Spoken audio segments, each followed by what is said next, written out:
Thank you for tuning in to gardenerforlife.co.uk. Tonight I'm going to be showing you how to sow chili seeds so that you get a good crop later in the year.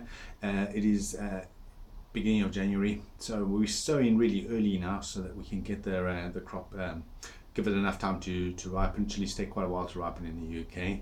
And what you're going to be needing is a small seed tray. There are irrigation holes at the bottom of the seed tray, and it is about 5 inches deep. What you want to do is place soil in here that does not have too much organic matter, for instance manures, just basic topsoil.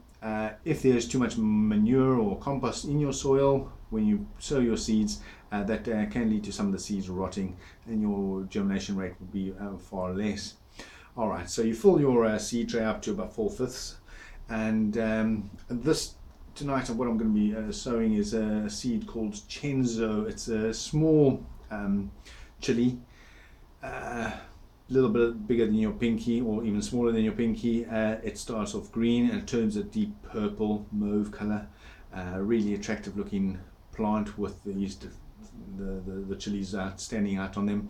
It's a real fruiter, so the plant can literally be covered in chilies.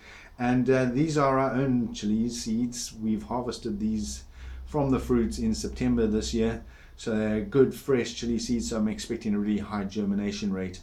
Anyway, I want 5 plants, so I'm going to sow about 15 odd seeds. That way I can get to select the best of the plants, and that way we'll always have the strongest of the chili plants, and I can look forward to high fruiting rates.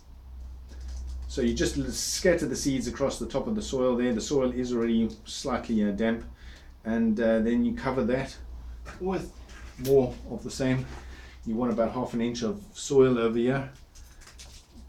Just scatter that over there. Do not pat it down. Just smooth it out. Get any lumps out of there. You don't want to pat it down. You just want it smooth. Right. There we go. Put a bit of, like I said, it's already moist. You don't need to overwater these at all. There's a little wood louse. And then you cover this with a translucent cover. Because of the time of the year, you want to keep it warm. It is on a propagator. This is a little electric propagator. You can barely feel that it's warm. But what it'll do is heat up the soil so that the chilies will then spark and germinate. 7 to 10 days you should have germination, and in about 3 weeks time they should be large enough to be able to prick out of this tray and into individual pots.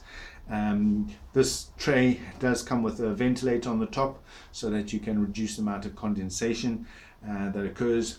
Too much condensation and not enough ventilation, and you'll be getting fungus growing in here, and then you'll have to throw the whole lot away. So watch that.